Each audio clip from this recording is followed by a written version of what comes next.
what does the Bible have to say about masturbation?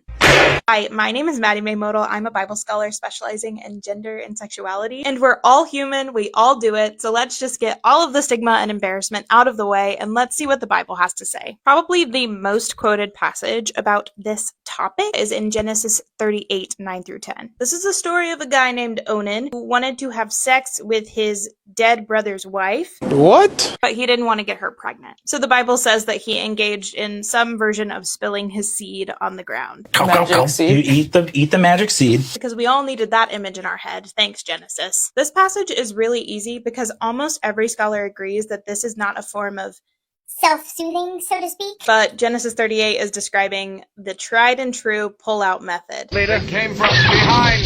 So yeah, apparently that pissed God off because Onan was supposed to have children with his dead brother's wife. I don't know, I'm not God, okay? Okay, the other passages we have that talk directly about masturbation are in Leviticus, because we know that we love Leviticus and we love to follow every single rule in it. You can find these laws in Leviticus 15, which basically talk about body fluids. In Jewish law, any form of discharge or emission, this video is gonna get taken down. TikTok, I am an adult, please don't take this down. Jewish law, pretty much any sort of fluid, if you will, is unclean. I'm talking like anything that comes out of your body. I'm gonna let your imagination run wild with that one, okay? Those fluids were also seen as unclean in the context of marriage.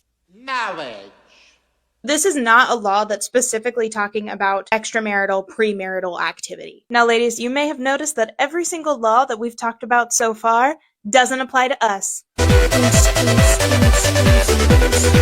All jokes aside, that is an exhaustive list of the times that getting freaky with yourself is even mentioned in the Bible. Just like every human habit, there is a healthy way to do it, and there is an unhealthy way to do it. This is where conversations around lust become really important. The Bible does not give us black and white rules on what is lust and what is not. However, it does tell us how to treat people, how to see people, and how to respect their dignity. If you are engaging in an activity that does not do those things, then I think that is potentially unhealthy for yourself and for the other person involved. We do know that engaging in this activity of self-love and self-care is good for us, our minds, and our bodies, and it's natural and developmentally appropriate and all of the things. I think that's when we get to decide, okay, there is something beneficial to this activity. Unfortunately, the Bible is not a black and white rule book. This is where you get to use your pretty little brains and your good little hearts and say, this feels right and healthy and good for me. And as long as it doesn't hurt or exploit other people, then I think it's